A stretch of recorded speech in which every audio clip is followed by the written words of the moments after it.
अच्छा जी।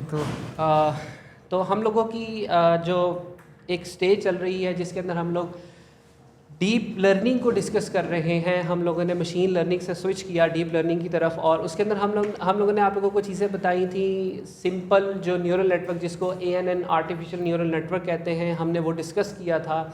उसका फिर हमने टेंसर फ्लो एंड केरास को यूज़ करते हुए एक प्रॉपर हैंड्स ऑन इम्प्लीमेंटेशन की थी कि आपका एक न्यूरल नेटवर्क जो है वो किस तरीके से चलता है। उसको आपको रियल टाइम एक प्रेडिक्शन हमने करके दिखाई थी। उसके अंदर कहने का मकसद ये है कि आप लोगों को हमने पूरी कोशिश की कि उसका एक थ्योरेटिकल और जो प्रैक्टिकल नॉलेज है वो आपको डिलीवर करें। उसके साथ उस पर एक असाइनमेंट भी गई थी। देन हम लोगों ने स्टार्ट किया था CNN कॉन्वोल्यूशनल न्यूरल नेटवर्क, और उसके ऊपर हमें कल जो है डॉक्टर साहब ने ज्वाइन भी किया था साथ। तो अब जैसे आप आज लोगों जो को पता ही है कि जो इकट्ठे है स्टार्ट करेंगे अब। बहुत शुक्रिया जी। जी जी। आज कल जो हमारे पास कुछ ज़रा हमने फास्ट पेस में पढ़ाया आपको काफ़ी, तो आज हम कुछ कोडिंग भी देखेंगे और हम साथ ये भी देखेंगे जो चीज़ें रह गई हैं आपके क्वेश्चंस आपकी वो, चूँकि ये CNN जो है ये कम्प्लेक्स टॉपिक है, ये इतने आराम से समझ नहीं आता। FCN की निस्बत ये थोड़ा सा इसका फार्मूला डिफरेंट है, इसकी कंप्यूटेशन डिफरेंट है। तो इसको करने के लिए जो कल हम काफ़ी कुछ कवर कर गए हैं, तो आज हम थोड़ा सा देखेंगे, रिवाइज़ भी कराएंगे आपको, और जो चीज़ें रह गई हैं वो आपको जो है ना इंशाल्लाह रिवाइज़ भी कराई जाएंगी। तब तक हमें जो है वो डॉक्टर शिराज और जो है वो इरफान साहब ज्वाइन करेंगे। तो हमने आज जो हमारा अभी तक के लिए हमने जो आपको रिवाइज़ कराना है वो देखना ये है कि जो कल सबसे ज़्यादा इंपॉर्टेंट चीज़ थी ना, जो हमें समझ नहीं आ रही थी, वो ये था कि हम एक इमेज के ऊपर जब हम अपना एक फ़िल्टर अप्लाई कर रहे हैं तो हमारे पास जो है वो फीचर मैप कैसे आ रहा है, ये सबसे जो है ना, बस अगर आपको ये समझ आ जाता है ना, तो मेरा ख्याल है कि उसके बाद आपको जो कोड है और इस तरह की चीज़ें हैं उसमें बड़ा थोड़ा सा काम रह जाता है।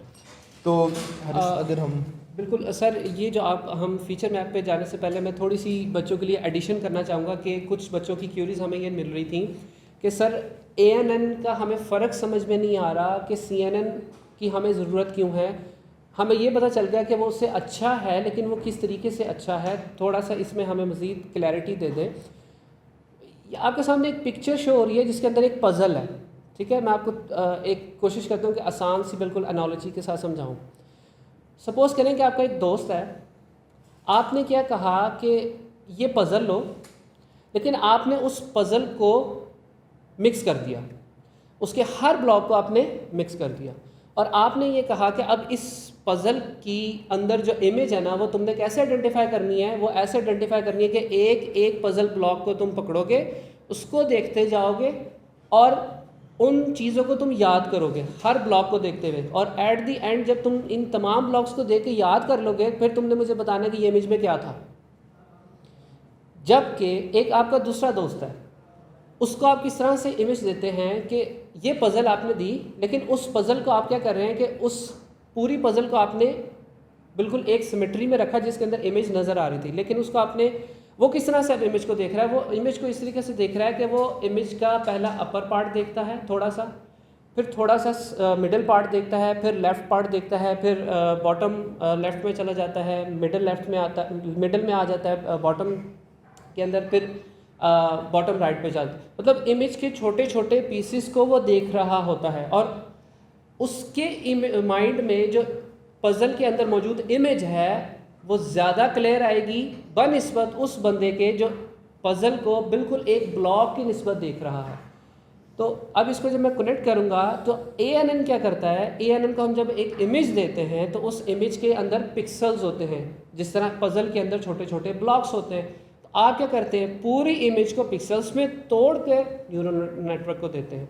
तो वो बच्चा जो piece by piece block by block एक इमेज को देख रहा है और हर ब्लॉक को देखते हुए याद कर रहा है, फिर एंड में आपको बताता है इस इमेज में ये था, उसकी परफॉर्मेंस बेटर होगी, या वो बंदा जो इमेज का एक स्पेसिफिक पार्ट देख रहा है उसको और एक क्लैरिटी के साथ चीज़ें नज़र आ रही हैं, उसमें से वो आइडेंटिफाई करते जा रहा है, हाँ ये मुझे नाक नज़र आ रही है, ये मुझे आँख नज़र आ रही है, और फिर एट दी एंड जब वो देखता जाता है और वो फिर जब पूरी एक पिक्चर को इमेजिन करता है तो वो उसका एक पूरा फेस उसकी इमेजिनेशन में डेवलप हो जाता है कि ये एक पर्सन की इमेज है, या ये डिजिट एक 9 है, ये डिजिट 0 है। तो CNN में क्या करते हैं, CNN आपका वो दोस्त है जो इमेज के पीसेस देखता है और उसको एक ज़्यादा अच्छी क्लियर इमेज नज़र आती है। तो सर अब इसके बाद मैं रिक्वेस्ट करूँगा कि आप जो एडिशन उसमें करना चाह रहे थे कि हमारा जो फीचर मैप है वो किस तरीके से आ रहा है। अच्छा, जैसे कि इन्होंने बताया है कि हमारे पास हो ये रहा है कि एक पिक्चर है हमारे पास, हम एक फ़िल्टर समझ लें आप उसको, एक जो है ना कुछ देखने का एक आईना समझ लें। हम उसको क्या करते हैं, पिकअप करते हैं, पिकअप करने के बाद पीस बाय पीस उसको रेंडर कर रहे हैं, ठीक है। जैसे रेंडरिंग एक सही लफ्ज़ होगा कि हम कहेंगे जी हम एक पिक्चर ली हमने, लेट्स सपोज हमारे पास कोई इस तरह की पिक्चर है, हम क्या करते हैं उसको पीस बाय पीस, ये इतना सा पीस, फिर उसके बाद यहाँ पे चले गए, यहाँ पे चले गए, या जिस तरह से हमने फ़िल्टर अप्लाई किया वो इस तरह भी जा सकता है, वर्टिकल भी और हॉरिजॉन्टल भी। तो हम क्या करते हैं, अगर मेरे पास कोई इमेज है मैं उसको रेंडर करता हूँ छोटे छोटे पीसेस की सूरत में, और वो फ़िल्टर जो हमने लगाया उसकी रेंडरिंग हमने खुद तय करनी है कि क्या वो वर्टिकल जाएगा या वो हॉरिजॉन्टल जाएगा या वो डायगोनली जाएगा, ये हमने खुद तय करना है। और इस खुद तय करने के अमल को ना हम फिल्ट्रेशन कह रहे हैं कि जी हमने जो फ़िल्टर हमने अप्लाई किया उसमें अगर हम लेट्स सपोज को हमने वर्टिकल लाइंस फाइंड आउट करनी है तो हम क्या करते हैं, वर्टिकल लाइंस वाले नंबर देते हैं। जैसे कि हम क्या करेंगे, 0 3 0 बीच में 3 1 और फिर 3 0, क्योंकि हमें ढूंढना क्या है, वर्टिकल लाइन। अगर हमने डायगोनल को ढूंढना है उसमें तो हम क्या करेंगे, डायगोनल में 1 रखेंगे, ठीक है। और अगर हमने हॉरिजॉन्टल लाइंस को ढूंढना है तो हम क्या करेंगे, हॉरिजॉन्टल में 1 रखेंगे। तो जिस तरह का पैटर्न आपको चाहिए उस तरह का फ़िल्टर आप ढूंढेंगे, ठीक है।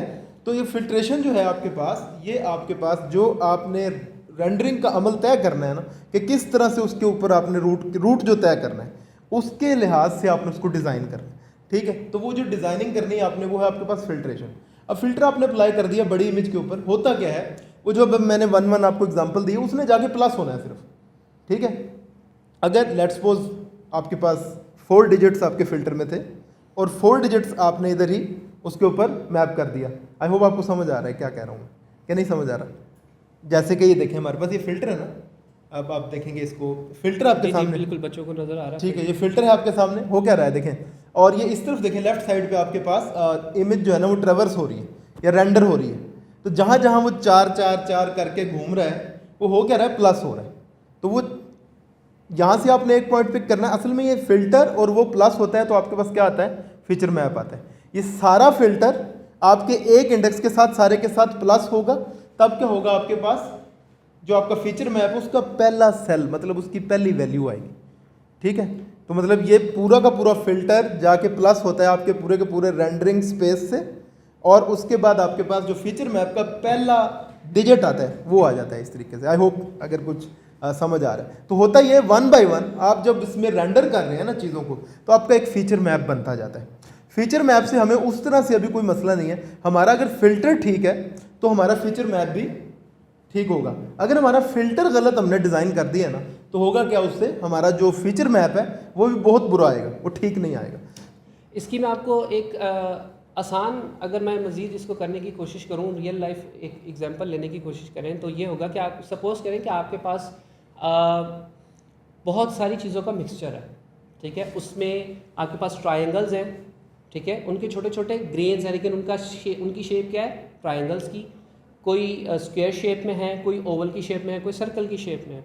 अब आपने क्या करना है, उस मिक्सचर में से हर शेप को सेपरेट करना है। तो आप क्या करते हैं, एक फ़िल्टर लेते हैं जिसका आम सादा अल्फाज में कहते हैं छन्नी, ठीक है। अब आपने उसमें से जब ट्रायंगल को सेपरेट करना है तो आप उस शेप की छन्नी लेंगे जिसके अंदर से सिर्फ ट्रायंगल पास हो सकती है। तो क्या होगा, जब आप सारा मिक्सचर उस फ़िल्टर में से, उस छन्नी में से पास करेंगे तो आपके पास ट्रायंगल सारी सेपरेट हो जाएंगी, बाकी तमाम चीज़ें क्या रह जाएंगी, ऊपर आ जाएंगी। तो यही सेम कॉन्सेप्ट एक फ़िल्टर का है कि जब आप एक इमेज पे फ़िल्टर अप्लाई कर रहे हैं तो सपोज़ कि एक फ़िल्टर क्या करता है, उस फ़िल्टर का सिर्फ काम यह है कि उसने जो वर्टिकल सीधी लाइंस है ना उनको आइडेंटिफाई करने की, तस्वीर में अगर कहीं पे स्ट्रेट लाइन आ रही है ना तो मुझे पता लगना चाहिए। तो वो फ़िल्टर जब आप उस इमेज पे अप्लाई करेंगे तो वो फ़िल्टर सारी स्ट्रेट लाइंस को ही पकड़ेगा। इसके बरक्स कोई अगर ऐसा फ़िल्टर है जो डायगोनल लाइंस के लिए है या हॉरिजॉन्टल लाइंस के लिए है तो वो क्या करेगा, वो हॉरिजॉन्टल लाइंस को करेगा। तो जिस शेप के आपके पास ग्रेन्स हैं, दाने हैं, उसी शेप की छन्नी। इसी तरीके से जो फीचर आपने इमेज में से निकालना है, फीचर क्या है, इमेज के अंदर एजेस, उसके अंदर जो इमेज के अंदर जो आप फॉर एग्जांपल इमेज में अगर एक पर्सन है तो जो उसकी बाउंड्री है उस इमेज की, जैसे मैं खड़ा हूँ तो मेरी बाउंड्री मेरे एजेस, ठीक है, ये मेरे एजेस होंगे सारे, आपके एजेस, आपका फेस, ठीक है, अगर फेस की बात करूँ तो आपकी आइज़, आपकी नोज़, अब इनकी शेप होती है, देखें ये ओवल शेप है, आपका फेस कहीं पे स्ट्रेट लाइंस होंगी, कहीं पे डायगोनल टाइप की लाइंस होंगी, तो हर चीज़ को आइडेंटिफाई करने के लिए स्ट्रेट लाइंस के आपके पास ऐसा फिल्टर होगा जो स्ट्रेट लाइंस को करेगा। तो आई होप कि ये वाली चीज़ आपको फिल्टर वाली अब क्लियर हुई होगी। हमारे पास जो फिज़िकल स्टूडेंट हमारी क्लास में बैठे हुए हैं उधर से एक सवाल आया है कि सर अगर हमारे पीछे जो ज़ैवन आपके सामने हमारे बैकग्राउंड पे लिखा हुआ आपको नज़र आ रहा है, तो हमने अगर एक मॉडल से ये आइडेंटिफाई करना है कि इस इमेज में से जो ज़ैवन का लोगो है वो मुझे दे दो, तो वो मॉडल को कैसे पता चलता है, वो किस तरीके से आइडेंटिफाई कर रहा होता है इन टर्म्स ऑफ कन्वोल्यूशन आप पूछ रहे हैं। तो देखिए हमने आपको बताया था कि कन्वोल्यूशन बेसिकली क्या है कि आप उसको एक इमेज देंगे जिसमें ज़ैवन का लोगो है। अब आप इस तरह की बहुत सारी इमेजेस देंगे। अब एक इमेज पे वो क्या करेगा, एक इमेज के ऊपर जब आप उसको पास करेंगे तो वो उसको पोर्शन बाय पोर्शन फिल्टर उसके ऊपर लगता जाएगा, और वो एक फिल्टर नहीं होगा, वो मल्टीपल फिल्टर्स होते हैं। आज हम आपको दिखाएंगे कि एक लेयर के अंदर मल्टीपल फिल्टर्स, एक से ज़्यादा फिल्टर्स काम कर रहे होते हैं। पहली लेयर में वो सिर्फ देखेगा अच्छा इसमें स्ट्रेट लाइन है, डायगोनल लाइन है, इस तरह के फीचर्स देखेगा। फिर उससे अगली जो लेयर में जाएगा तो फिर उसको थोड़ी सी चीज़ें और ज़्यादा मैच होने लग जाएंगी, अच्छा इसमें डायगोनल के साथ थोड़ी सी कर्व लाइंस भी हैं, थोड़ी सी कॉम्प्लेक्सिटी बढ़ जाएगी, उसको चीज़ों को देखने का तरीका वो और अच्छा हो जाएगा। जब लास्ट वाली लेयर्स पे जाएगा तो वो उसको पूरी होल एक abstract high level image, high level से बना देगा, उसको ओवरऑल एक चीज़ नज़र आ रही होगी, अच्छा ये चीज़ मेरे पास है। जब आप उसको ये चीज़ें बार बार यही चीज़ें दिखाएंगे तो उसको वो फिल्टर अपना इस तरह से ट्रेन कर लेगा कि एट द एंड उसने ये चीज़ निकालनी है, तो वो आपके पास फिल्टर उस मॉडल का ट्रेन हो जाएगा। अब आप जब भी उसको नेक्स्ट टाइम ज़ैवन वाली इमेज देंगे वो फटाफट बता देगा कि ये वही वाला पैटर्न है ज़ैवन वाला जो जिस पे मुझे ट्रेन किया गया है। अगर नहीं होगा तो वो कहेगा ये वो वाला पैटर्न नहीं है। एग्जैक्टली क्योंकि मैंने बताया था कि कंप्यूटर को सिर्फ नंबर्स नज़र आते हैं, ठीक है ना। तो ये एक कांस्टेंट आइडिया है जो हम बार बार बताते हैं कि कंप्यूटर कैट या डॉग नहीं देख सकता। कंप्यूटर के लिए ये सब एक बड़ा सारा मैट्रिक्स है जिसमें नंबर ही नंबर भरे हुए हैं। सो आपका जो प्रॉब्लम है कि हमने एक लोगो आइडेंटिफाई करना है, इसको मैं as a binary classification problem भी तो मॉडल कर सकता हूँ ना, कि क्या गिवन तस्वीर में ज़ैवन का लोगो है या नहीं है। क्या ये वही कैट नॉन कैट प्रॉब्लम नहीं बन जाएगा? सही है ना। सो जब हमारे पास बहुत सारे ज़ैवन के लोगो होंगे, हम एक कॉन्वोल्यूशनल न्यूरल नेटवर्क बना लेंगे, आखिर पे हम एक आउटपुट में सिग्मॉइड लगा देंगे, वो बताएगा ये है या नहीं है। और वो आप जो कह रहे हैं ना, ये हम करते हैं, अभी आप कोड में देखेंगे, हम इमेज को पहले पिक्सल्स में डिवाइड करेंगे उसको, तो वो पिक्सल नंबर होते हैं, तो वो नंबर है ना हमारे पास, तो नंबर ही नंबर को आइडेंटिफाई, फिर जो फिल्टर है वो भी नंबर। आप ये पूछ रहे थे ना कि किस तरह से इमेज है, हम तो नंबर दे रहे हैं उसको, तो हम इमेज को एक्चुअली नंबर बनाते हैं, ठीक है, तो पिक्सल नंबर होते हैं। तो अब इसके साथ जो ANN हम आप लोगों को चीज़ बताई थी, ANN में हमने एक मसला ये बताया था कि वो इमेज की जितने पिक्सल्स होते हैं उन तमाम को एक वन डायमेंशनल वेक्टर के अंदर एज एन इनपुट लेता है।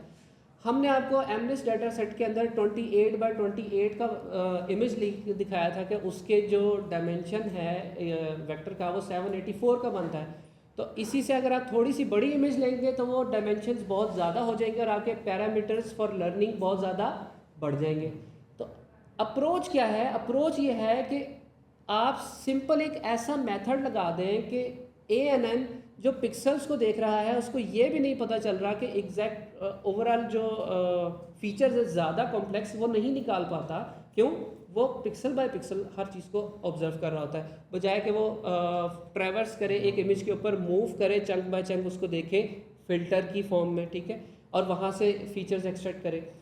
तो हम कन्वोल्यूशनल लेयर्स लगाते हैं ताकि वो उसके फीचर्स निकाल के जो और वो ज़्यादा अच्छे फीचर्स निकालते हैं। और मज़े की बात यह है कि उसके अंदर पैरामीटर्स जो उसने लर्न करने होते हैं, जो मॉडल के वेट्स होते हैं, वो बहुत कम होते हैं न्यूरल नेटवर्क की, सिंपल न्यूरल नेटवर्क या जिसके हम ANN कहते हैं उसकी निस्बत। तो हमारा मसला ये हल हो जाता है कि हमें कंप्यूटेशनली इन एक्सपेंसिव मॉडल मिलता है जिसको हम बड़े अच्छे से बड़े आराम से ट्रेन कर सकते हैं। आज हम कोड में मैं आपको कंपैरिजन भी दिखाऊंगा कि लास्ट टाइम हमने जो ट्रेनिंग की थी और अब हम जब ट्रेनिंग करेंगे तो कितना ह्यूज डिफरेंस उसमें आएगा सेम पैरामीटर्स के साथ। और नंबर ऑफ पैरामीटर्स भी शायद कुछ कम होंगे। जी वो तो मैं इनको जब दिखाऊंगा तो ये खुद भी पिछली हैरान बार हो जाएंगे। 3.5 लाख थे अगर आपको जी, जी। याद हो तो। अच्छा, एक चीज़ मैं इधर और ऐड करना चाहूँ। देखिए, CNN इनहेरेंटली इमेज को ज़्यादा अच्छा देखता है। क्यों? आप ह्यूमन है, मैंने आपको एक कैट की तस्वीर दी, आपको बिल्ली नज़र आ गई, राइट? अब मैं वो कैट की तस्वीर को लंबी लंबी लाइनों में काट देता हूँ, सारी लाइनें ऐसे जोड़ देता हूँ। मतलब कागज़ था, मैंने उसे वर्टिकल लाइन में कैंची से काट दिया, सारी लाइनें जोड़ के कहा चलो बताओ ये कैट है या नहीं। फुली कनेक्टेड न्यूरल नेटवर्क में आप जब 28/28 को 784 में कन्वर्ट कर रहे थे, क्या आप यही नहीं कर रहे थे? बिल्कुल। अब ये तो कंप्यूटर की हिम्मत है कि उसने फिर भी पता चला दिया कि भाई ये 2 है, ये 3 है, ये 4 है। लेकिन कॉन्वोल्यूशनल न्यूरल नेटवर्क इमेज अपनी 2D फॉर्म में है, ठीक है?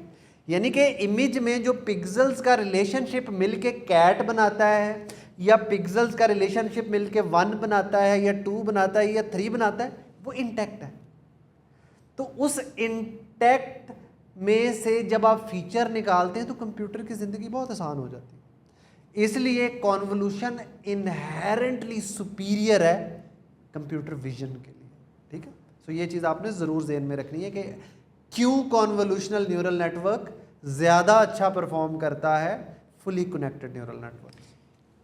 अब आपके सामने ना एक इमेज जो डिस्प्ले हो रही है उसके अंदर हो ये बेसिकली है कि इनपुट के तौर पे एक इमेज आ रही है। इमेज के अंदर क्या आपको पहली फॉर्म में क्या नज़र आ रहा है? एक फीचर मैप नज़र आ रहा है। और अगर आप लोग ध्यान से अगर इसको देख सकें, मैं इसको मज़ीद क्लोज करता हूँ कि जो हमारी फर्स्ट इमेज है ना, इसके ऊपर एक कर्नल छोटा सा मूव कर रहा था बड़ी स्पीड से, जिसकी वजह से आपके पास ये फीचर मैप आ रहा था। वो क्या है? वो कन्वोल्यूशन हो रही है, एक फिल्टर उसके ऊपर मूव करता जा रहा है बारी बारी, और वहाँ से जो फीचर्स निकल रहे हैं, जो भी चीज़ें उसको मिल रही हैं, अच्छा इसके अंदर कर्व लाइन है, अच्छा इसमें स्ट्रेट लाइन है, इसमें डायगोनल लाइन है, वो सारे एक जो है वो एक फीचर मैप उसका बना रहा है। इसको आप इस तरह से देख लें कि आपको एक बड़ा सा मैप दिया गया और उसमें से आपने रेलिवेंट इन्फॉर्मेशन निकाली, तो आप देखते गए कि मुझे इस जगह का भी पता है, मुझे इस जगह का भी पता है। आप जो इन्फॉर्मेशन है छोटे छोटे चंक्स में निकालते जाते हैं और एक छोटा मैप बना लेते हैं, फिर उसमें से अपनी रेलिवेंट इन्फॉर्मेशन निकालते हैं, फिर एक मैप बना लेते हैं। एट द एंड आपके पास सिर्फ वो इन्फॉर्मेशन होती है जो आपको चाहिए होती है उस मैप में से। अच्छा, इसको ना अगर मैं और आसान कर सकूं तो आप इसे ये कह सकते हैं कि आपके सामने इमेज पड़ा था, आप कंप्यूटर हैं और कॉन्वोल्यूशन कर रहे हैं। पहले आपने येलो ऐनक लगाई, अब आपको सारा पीला नज़र आएगा ना। जो पीले से ज़्यादा अच्छे फीचर्स हैं वो आपको नज़र आएंगे। ये एक फ़िल्टर है। फिर आपने रेड ग्लासेस लगा दिए, अब आपको वो सारा इमेज रेड नज़र आ रहा है, तो रेड वाली चीज़ें वो ज़्यादा वाज़े होंगी। फिर आपने किसी और कलर की ऐनक लगा ली, वो कुछ और बीच में से लर्न करेगी। सो यू सी, हर फिल्टर इमेज में से एक डिफरेंट चीज़ चुनता है। इसका मतलब है कि जब मैं कॉन्वोल्यूशनल न्यूरल नेटवर्क में कॉन्वोल्यूशन लेयर बनाता हूँ तो हर कॉन्वोल्यूशन न्यूरॉन, अब मैंने टर्मिनोलॉजी यूज़ की है कॉन्वोल्यूशन न्यूरॉन, क्यों? क्योंकि लेयर में तो न्यूरॉन्स होते हैं ना।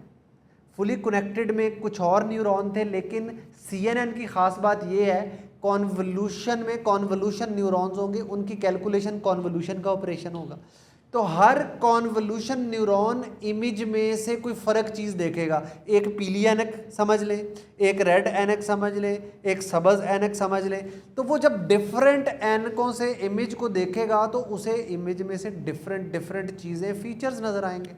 तो पहली लेयर वो सारे फीचर निकाल के अपने पास जमा कर लेगी, उनको जोड़ के एक नया इमेज बनाएगी, अगली लेयर को दे देगी।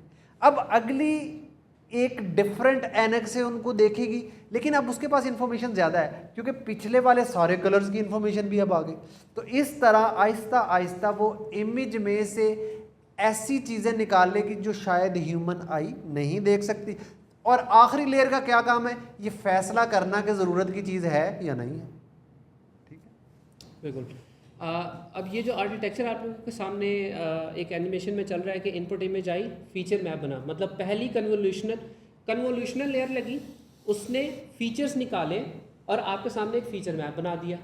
फिर आप क्या करते हैं, उसमें से पूलिंग करते हैं। पूलिंग क्या थी कि एक बड़े फीचर मैप में से इम्पॉर्टेंट फीचर्स को अलग कर लेना, बड़ी वैल्यूज़ को। हमने आपको कहा था मैक्स पूलिंग ज़्यादा हम लोग उस पर फोकस करेंगे। तो मैक्स पूलिंग क्या होती है कि एक फीचर मैप के अंदर आप 4x4 की अगर विंडो को देख रहे हैं या 2x2 की विंडो को देख रहे हैं, तो उस 4 वैल्यूज़ में से सबसे बड़ी वैल्यू आप पिक करके नेक्स्ट लेयर में दे दें। ठीक है, तो आप क्या करते जाते हैं कि अपनी डायमेंशंस जो पहले 16x16 की इमेज थी उसको आप शॉर्ट कर देंगे, 4x4 में ले जाएंगे। आपकी इंफॉर्मेशन मौजूद रह रही है लेकिन आपके डायमेंशंस कम हो रहे हैं, आपको प्रोसेसिंग करने के लिए आसानी होती जाएगी आगे से आगे। तो आप क्या करते जा रहे हैं, कन्वोल्यूशन से फीचर निकाले, उन फीचर्स में से पूलिंग लेयर लगाई जो सिंपली क्या काम करेगी, इंपॉर्टेंट चीज़ों को रखेगी, नॉन इंपॉर्टेंट को छोड़ देगी। फिर कन्वोल्यूशन लगेगी, फिर उसमें से फीचर्स निकलेंगे, फिर इंपॉर्टेंट चीज़ों को पूलिंग लेयर निकालेगी, अनइम्पॉर्टेंट को छोड़ देगी। करते करते एट दी एंड आपके पास डायमेंशंस भी शॉर्ट हो गए, इंफॉर्मेशन भी सारी मौजूद है। अब आपने उसका क्या करना है, उसका आपने एट दी एंड ये करना है कि आपने फिर वही फुली कनेक्टेड जो न्यूरल नेटवर्क था उसकी लेयर लेनी है, उसको वो इंफॉर्मेशन पास करनी। क्यों, आप अब आपने फीचर सारे निकाल दिए हैं। न्यूरल जो फुली कनेक्टेड न्यूरल नेटवर्क था उसके अंदर मसला ही आ रहा था कि वो खुद से फीचर्स नहीं निकाल पा रहा था। अब ये कन्वोल्यूशन और पूलिंग लेयर ने आपको फीचर्स निकाल के दे दिए हैं। वो इन्फॉर्मेशन आपने लास्ट के अंदर जो फुली कनेक्टेड लेयर्स आपके पास शो होती हैं उसको आपने पास की। सेम उसी तरीके से लास्ट लेयर्स में कितने न्यूरॉन्स आपके पास होने चाहिए, जितनी आपकी क्लासेस होंगी, और उसके ऊपर एक्टिवेशन फंक्शन कौन सा अप्लाई हो रहा होगा, सॉफ्टमैक्स का। तो ये इमेज आपके पास जब कंप्लीट होती है तो इसके अंदर देखिए अब आपको 2 दफ़ा पोलिंग शो हो रहा होगा, तो उससे कंफ्यूज नहीं होना। बीच में हमेशा आपके पास जो कन्वोल्यूशनल लेयर है वो शो हो रही है, लेकिन यहाँ पर उन्होंने एक प्रोसेस को पूरा कंप्लीट दिखाने के लिए उसको स्किप किया हुआ है, डॉट डॉट डाले हुए बीच में कि इसके अंदर ये चीज़ कंटिन्यूटी से चलती जा रही है। तो आर्किटेक्चर अब आप लोगों के माइंड में बैठ जाना चाहिए कि इनपुट इमेज है, आपके पास कन्वोल्यूशनल और पूलिंग लेयर्स मौजूद होंगी जो फीचर्स एक्सट्रैक्ट करेंगी, डायमेंशनैलिटी को कम करेंगी। अब आपके पास फीचर्स जब आ गए, उसको आगे फुली कनेक्टेड न्यूरल नेटवर्क, ठीक है, उसकी जो FCN लेयर्स हैं वो आप लगाएंगे और एट द एंड आप लोग इन्फ्रेंस कर लेंगे और लास्ट लेयर्स में कितने न्यूरॉन्स होंगे जितनी आपकी क्लासेस हैं। ठीक है जी, ये आर्किटेक्चर अब आप लोगों के माइंड में उम्मीद है कुछ कुछ बैठ गया होगा, कुछ लोगों के मुकम्मल बैठ गया होगा। तो इसको आगे भी मज़ीद देखेंगे ताकि ये चीज़ जब हम लेयर्स को डिफ़ाइन कर रहे हो, आर्किटेक्चर को डिफ़ाइन कर रहे हो, तब आप लोगों के माइंड में ये चीज़ रहे। हारिस की बात को अगर मैं और आसान करूं तो CNN में 4 तरह की लेयर्स होती हैं। एक input, convolution layer. Convolution layer का क्या काम है, फिल्टर्स को प्रोसेस करना, राइट। पूलिंग लेयर, उसका क्या काम है, डायमेंशनैलिटी रिडक्शन करना, ठीक है। फुली कनेक्टेड लेयर, उनका क्या काम है, क्लासिफिकेशन या रिग्रेशन करना। अब तो इसका मतलब है कि आखिर में एक हम फुली कनेक्टेड लेयर लगाएंगे और उसके बाद हम एक आउटपुट लेयर लगाएंगे, वो भी फुली कनेक्टेड लेयर है ना। तो आउटपुट लेयर में अगर प्रॉब्लम बाइनरी क्लासिफिकेशन है तो हम एक सिग्मॉइड लगा देंगे, अगर प्रॉब्लम मल्टी क्लास क्लासिफिकेशन है तो हम सॉफ्टमैक्स ग्रुप लगा देंगे, अगर प्रॉब्लम रिग्रेशन है तो हम रीलू लगा देंगे। यू सी, तो ये एग्जैक्टली कॉन्सेप्ट क्लियर होना चाहिए कि हमारे पास CNN में 4 टाइप की लेयर्स होती हैं। इनपुट लेयर जहाँ से इनपुट आती है, कॉन्वोल्यूशनल लेयर्स जो कॉन्वोल्यूशन परफॉर्म करके फीचर्स डिटेक्ट करती हैं, मैक्स पूलिंग लेयर जो डायमेंशन को रिड्यूस करती है, और फुली कनेक्टेड लेयर जो क्लासीफाई या रिग्रेशन करती है, जो सुपरवाइज लर्निंग करती है।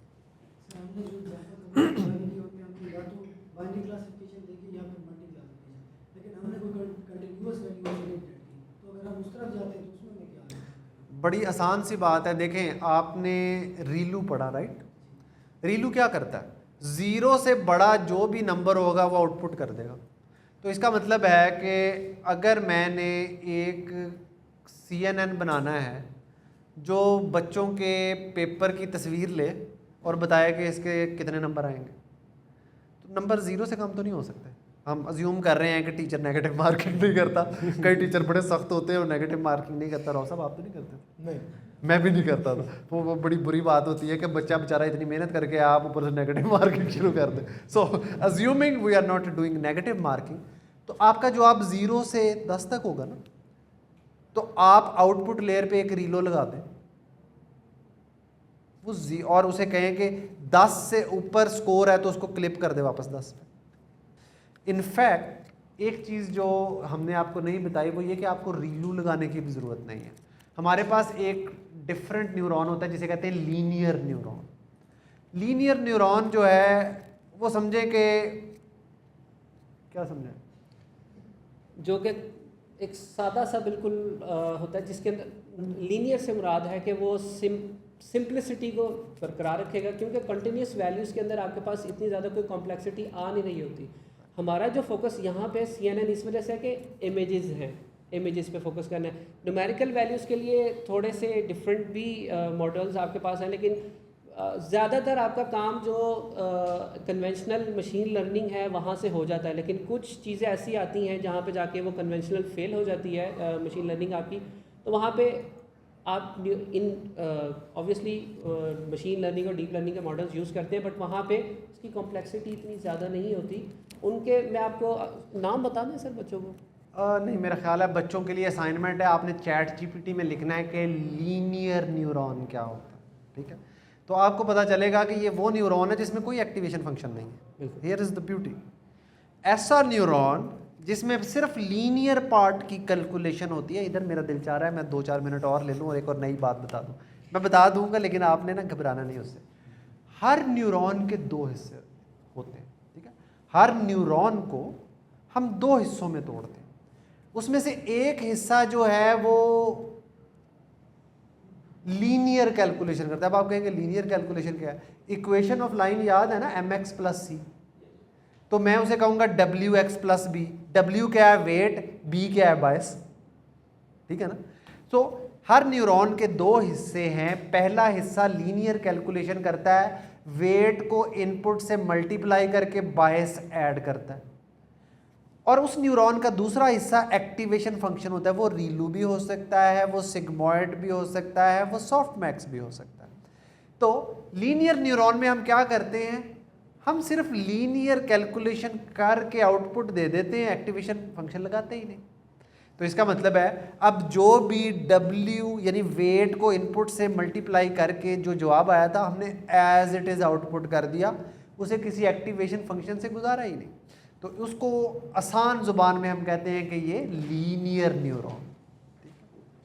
नहीं, अभी आपको दिखाएंगे। देखिए, जब कन्वोल्यूशन की जो लेयर्स हैं वो मल्टीपल होंगी तो ऑब्वियसली उसके साथ पूलिंग की लेयर्स भी उतनी ही साथ अटैच होंगी। ये भी आपको हम देखें, कॉन्वोल्यूशन जो है ना वो बार बार हो रही है, तो जितनी दफ़ा कॉन्वोल्यूशन होगी मैक्स पुलिंग भी होगी।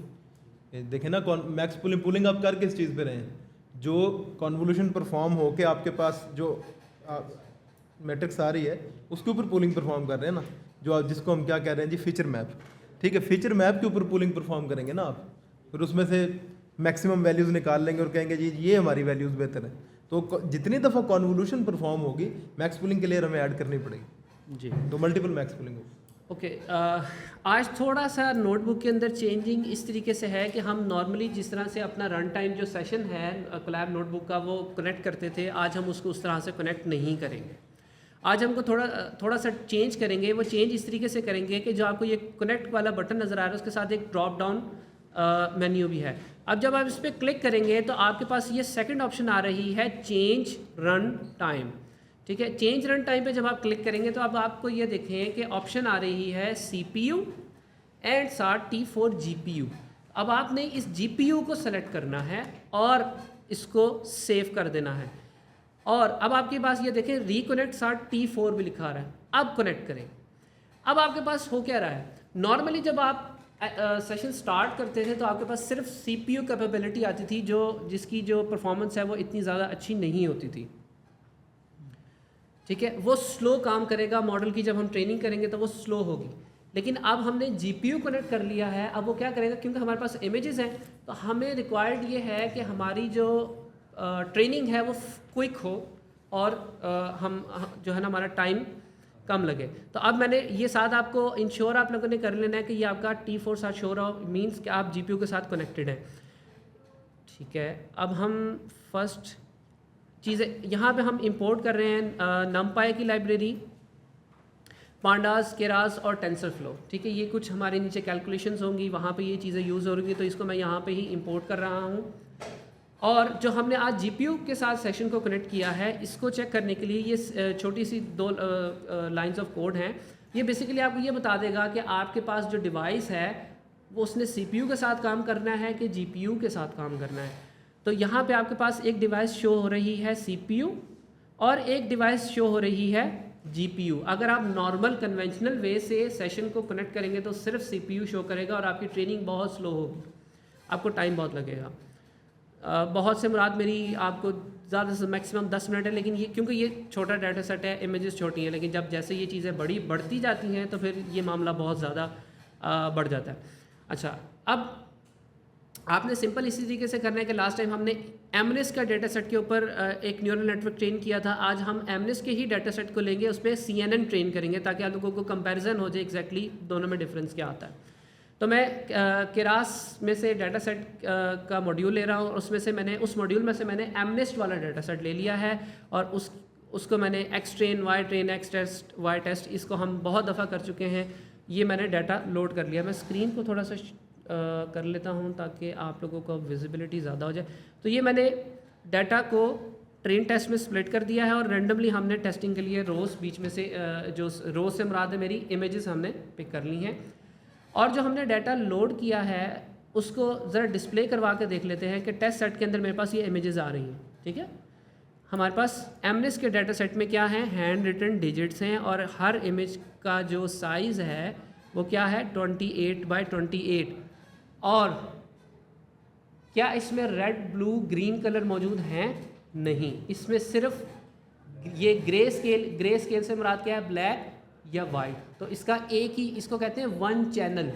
क्या कहते हैं? One channel. ये चीज़ आपने जहन में रखनी है कि आप सिंगल चैनल की इमेज पे काम कर रहे हैं ताकि जब हम आगे लेयर्स डिफाइन करेंगे वहाँ पे ये चीज़ बहुत ज़्यादा काम आएगी। So keep in mind. अच्छा, अब हमने जो डाटा सेट स्प्लिट किया था तमाम की हम शेप्स को प्रिंट करवा रहे हैं कि शेप्स हमारे पास देखें, ट्रेनिंग सेट के अंदर हमारे पास 60,000 इमेजेस हैं, हर इमेजेस का साइज 28x28 है। ट्रेनिंग में ऑब्वियसली आपके पास 60,000 इमेजेस आएंगी और इसी तरीके से टेस्टिंग में आपके पास इमेजेस आएंगी। देखें हमारे पास टोटल 70,000 इमेजेस है ना, तो टेस्टिंग में 10,000 आपकी वहाँ पे जा रही हैं और 60,000 आपकी ट्रेनिंग में जा रही हैं। ओके, सो अब आपने क्या करना है, अब आपने डेटा को थोड़ा सा रीशेप करना है। रीशेप किस तरीके से करना है, आपने ये माइंड में रखना है कि पहले हम ANN को, आर्टिफिशियल न्यूरल नेटवर्क को इनपुट दे रहे थे, वो पिक्सल्स में इनपुट लेता था। अब हम पूरी इमेज ही देंगे, उस इमेज के ऊपर फ़िल्टर अप्लाई होगा। तो अब हमने इमेज को पिक्सल्स में नहीं तोड़ना। ठीक है, अब शेप क्या हम ले रहे हैं कि हमारे पास जो शेप आ रही है वो 28x28 है और आगे उसका जो चैनल है वो हम मेंशन कर रहे हैं कि ये हमारे पास हर इमेज की जो शेप है वो ये होगी। तो हमने इसको इस फॉर्म में रीशेप कर लिया है, चैनल हमने उसको बता दिया है, ऐड कर दिया है। अब इसके बाद देखें, अब आपके पास एक इमेज के अंदर 0 से लेकर 255 तक पिक्सल वैल्यूज़ होती हैं। 0 मीन्स 255 मीन्स वाइट। तो अब 0 से लेकर 255 के बिटवीन जो वैल्यूज़ है पिक्सल की वो फ्लक्चुएट कर रही होंगी, कोई 40 होगी, कोई 50 होगी, कोई 100 होगी, कोई 150, कोई 200, कोई 255 मैक्सिमम। आप क्या करते हैं, इसकी स्केलिंग कर देते हैं और इसको 0 और 1 के बिटवीन तमाम वैल्यूज़ को ले जाते हैं। स्केलिंग से हमें क्या फ़ायदा होता था, मुझे कमेंट्स में बताएंगे और हमारे जो फिज़िकल स्टूडेंट्स बैठे हैं वो भी बताएं, स्केलिंग से हमें क्या फ़ायदा होता था। इमेजेस के केस में हमें ये एक फ़ायदा हो रहा था, नॉर्मली जब हम स्केलिंग करते थे तो हम ये चाहते थे कि कोई एक फैक्टर दूसरे पे डोमिनेट ना कर जाए, तो तमाम को हम एक ही स्केल के अंदर ले जाएं कि पूरे मॉडल ने पूरे डाटा सेट को सिर्फ 0-1 की फॉर्म में देखना है और इसके अलावा उसको कोई शिफ्टिंग ना करनी पड़े वैल्यूज़ के अंदर। ओके, ठीक है, अब ये मैंने आपके सामने इमेज, मैं बार बार चीज़ों को डाल देता हूँ ताकि जो बच्चे नोटबुक देखें उनको वो चीज़ें क्लियर रहें कि आपके पास जो एक इमेज है उसमें पिक्सल वैल्यूज़ होती हैं। 0 मीन्स आपके पास ब्लैक, यहाँ पे उसका ऑपोजिट किया हुआ है ताकि इमेज आपको शो हो जाए, वरना वो मिक्स गड़बड़ हो जाती है। तो और जो 255 होगा वो आपका वाइट होगा। ठीक है, मैं अगेन रिपीट कर, मैं इसके कमेंट्स में भी डाल दूंगा ये चीज़ कि बच्चों को ये चीज़ गलत ना माइंड में बैठ जाए। ओके, इसके बाद हमारा नेक्स्ट स्टेप क्या है? नेक्स्ट स्टेप हमारा ये है कि हमने जो हमारी क्लासेस हैं वो कितनी है इस डाटा सेट के अंदर? 10। हमने 0 से लेकर 9 तक जो डिजिट्स हैं उनको आइडेंटिफाई करना है, विच मीन्स कि अब हमने जो उसकी टारगेट वेरिएबल है उसको थोड़ा सा मॉडिफाई करना है। मॉडिफाई किस तरीके से करना है ताकि मॉडल को पता चल सके कि ये जो डेटा है, ये जो डिजिट मुझे जो इमेज दी गई है ये कौन से डिजिट की है। तो उसके लिए हम यूज़ करते हैं वन हॉट इनकोडिंग। मैंने इमेज डाल दी है ताकि आप लोगों को आसानी हो जाए कि आपके पास 10 डायमेंशन का एक वेक्टर बन जाएगा और उसकी पोजीशंस डिफाइन होंगी। डिजिट 0 है तो फर्स्ट पोजीशन के ऊपर आपके पास 1 होगा, बाकी तमाम 0। ठीक है, और अगर डिजिट 9 है तो आपकी लास्ट पोजीशन पे 1 होगा, अदरवाइज तमाम वैल्यूज़ 0। तो आप डाटा को इस फॉर्म से वन हॉट इनकोडिंग की फॉर्म में शिफ्ट कर रहे हैं। तो आपने सिंपल क्या करना है कि keras.utils में से आपको बना बनाया एक मॉड्यूल है 2 कैटेगोरिकल फंक्शन आपके पास मौजूद है। आपने 2 कैटेगोरिकल का फंक्शन यूज़ करना है। आप क्या कर रहे हैं? टारगेट वेरिएबल ytrain, उसकी नंबर ऑफ़ क्लासेस आपने बतानी है 10। अगर मैं यहाँ पे कर दूंगा 9 तो क्या होगा? मेरी एक क्लास मिस हो जाएगी, एरर्स आ जाएंगे, ख़राब हो जाएगा काम। तो जितनी क्लासेस उतने ही आपने वहाँ पे मेंशन भी करनी है। और इसी तरीके से वाई टेस्ट के अंदर भी आपने क्लासेस बताई। और ये अब आपकी जो शेप है इसके साथ यहाँ पे 10 मौजूद है। क्या पहले कुछ भी नहीं आता था? इट मीन्स 1 डायमेंशन था। अब 10 मीन्स के 10 डायमेंशन का एक वेक्टर मौजूद होगा जिसमें उस रिस्पेक्टिव डिजिट की पोजीशन के आगे 1 होगा, बाकी तमाम 0 होंगे, जो उसकी आइडेंटिटी शो कर रहा होगा कि ये डिजिट कौन सा है। ओके, मैंने इसको एग्जीक्यूट कर दिया है आई थिंक। ओके, अब हमने क्योंकि मॉडल का स्ट्रक्चर जो है वो डिफ़ाइन करना है। अब मॉडल के स्ट्रक्चर के लिए हमारे पास, मैं इन चीज़ों को ना, ये हम जो ऊपर इंपोर्ट कर रहे हैं सिक्वेंशियल कम एक मॉड्यूल। सिक्वेंशियल बेसिकली क्या करेगा? आपकी जो लेयर्स हैं सीक्वेंस के अंदर, उनके लिए वो यूज़ होगा कि एक सिक्वेंशियल मॉडल के अंदर आप तमाम लेयर्स को बनाएंगे। फिर आपके पास डेंस लेयर्स, डेंस हमने लास्ट जब हमने प्रैक्टिकल नोटबुक यूज़ की थी ANN के लिए, तो हमने वहाँ पे डेंस का मॉड्यूल यूज़ किया था। हमने आपको बताया था कि एक जो फुली कनेक्टेड लेयर होती है न्यूरॉन्स पे मुश्तमिल, वो डेंस लेयर हम उसका नाम देते हैं। अब यहाँ पे डेंस लेयर का क्या काम है? हमने आपको बताया कि लास्ट में आपके पास डेंस लेयर्स ही यूज़ होंगी रिज़ल्ट फाइंड आउट करने के लिए, तो वो। और फ्लैटन मैं आपको बताऊँगा, लास्ट भी मैंने फ्लैटन का मतलब बताया था और फ्लैटन क्या हो रहा होता है। तो मुझे ज़रा कमेंट्स में बता दें फटाफट से कि फ्लैटन का क्या मतलब है, और ज़रा हमारे जो फिज़िकल स्टूडेंट्स हैं वो भी हमें बताएं कि फ्लैटन से क्या मुराद था। जी, हमारे पास जवाब आना शुरू हो चुके हैं। Azmat 1 dimensional, Shahriyar Yusuf 1 dimensional list, ठीक है, बिल्कुल ठीक है। Yusra Zafar, flatten means 2D to 1D vector, बिल्कुल ठीक है कि आपके पास 2 डायमेंशन में जो वेक्टर्स मौजूद होंगे आप उनको फ्लैटन करेंगे। फ्लैटन मीन्स कि आप उनको 1 डायमेंशंस में कन्वर्ट कर देंगे ताकि आप उसको एक फुली कनेक्टेड लेयर को पास कर सकें। ठीक है, तो फ्लैटन वाला जो आपका फंक्शन है वो वहाँ पे यूज़ होगा। और इसके साथ केरास डॉट लेयर्स, उस लेयर्स में से अब आपको कौन सी लेयर चाहिए? कॉन्वोल्यूशन।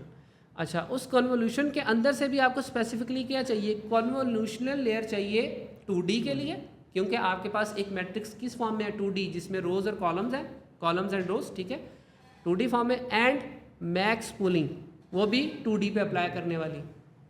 ठीक है, ये दोनों चीज़ें आपने ले ली। ओके, अब आप क्या बता रहे हैं कि इमेज की रोज़ कितनी है? 28। देखें, फर्स्ट वैल्यू फर्स्ट वेरिएबल को असाइन हो जाएगी, सेकंड वैल्यू 28 इमेज के कॉलम्स हो जाएंगे, थर्ड जो है वो उसका क्या हो जाएगा? चैनल हो जाएगा। ये आपने डिफ़ाइन कर दिया। उसके बाद अब आप फ़िल्टर्स डिफ़ाइन कर रहे हैं। फ़िल्टर्स ये क्या होगा? मैंने यहाँ पर 4 फ़िल्टर्स लिखे हुए हैं, 6, 32, 80, 120। अब इसका क्या मतलब है?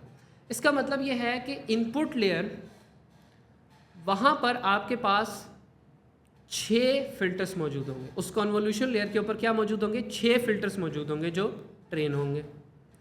उससे अगली लेयर पर जाएंगे तो वहाँ पे आपके पास 32 फ़िल्टर्स उस लेयर पर मौजूद होंगे। जिस तरह हम नंबर ऑफ़ न्यूरॉन्स बढ़ाते थे ना, आर्टिफिशियल न्यूरल नेटवर्क के अंदर नंबर ऑफ़ न्यूरॉन्स को इजाफा कर रहे होते थे, इसी तरीके से हम इसके अंदर नंबर ऑफ़ फ़िल्टर्स को बढ़ा रहे होते हैं ताकि वो ज़्यादा से ज़्यादा फीचर्स को देख सके। नेक्स्ट लेयर में जाएंगे, 4th लेयर हमारी 120 फ़िल्टर्स उसमें मौजूद होंगे। तो आगे जब मैं इनको पास कर रहा हूँगा, लेयर में बता रहा हूँ मुझे कितने फ़िल्टर्स चाहिए, तो मैं क्या करूँगा, इस लिस्ट की पहली पोजीशन बता दूँगा, वो पहली पोजीशन से 6 पिक कर लेगा। फ्लैटन स्क्वायर ब्रैकेट्स में 1 कर दूँगा, विच मीन्स कि मुझे 32 चाहिए।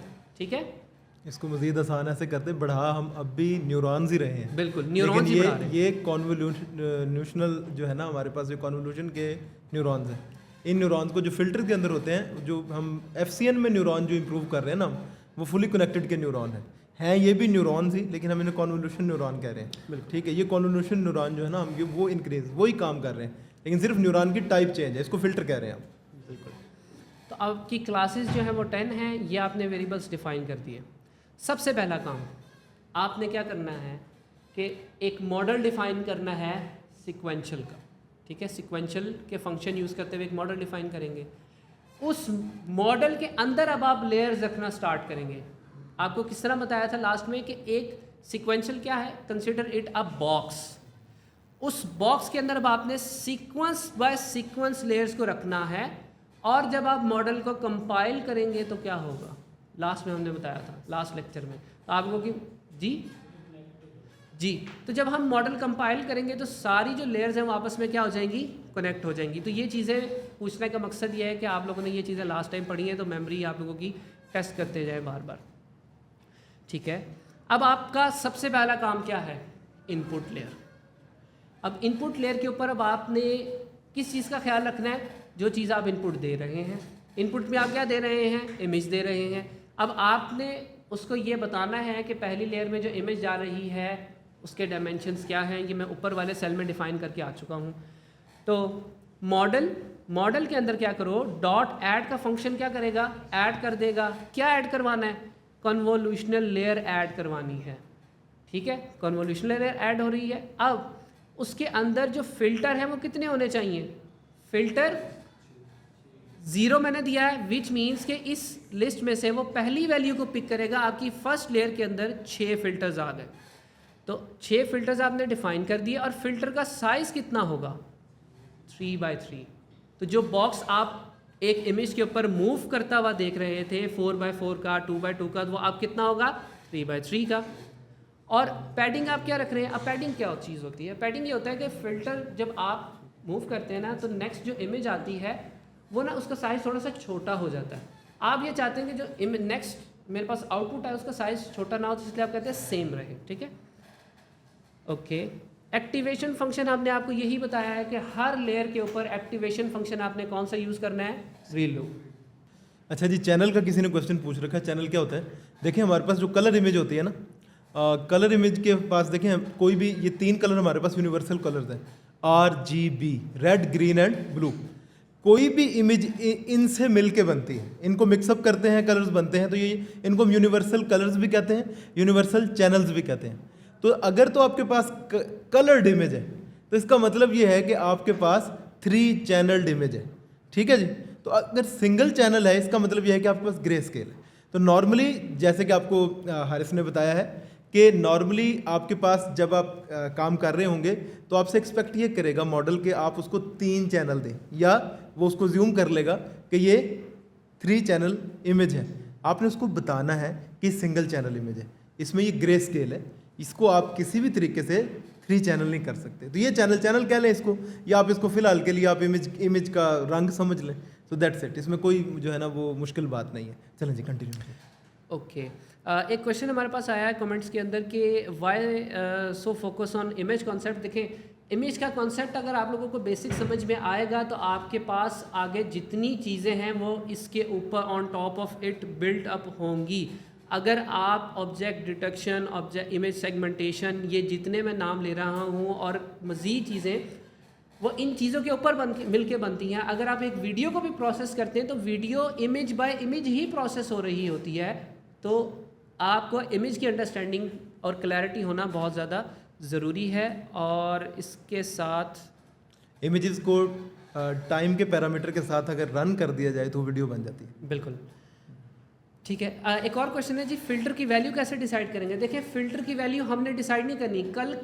कल के लेक्चर का जो टेक अवे था सबसे इम्पॉर्टेंट वो यही था कि CNN जब ट्रेन होता है तो वो क्या सीखता है?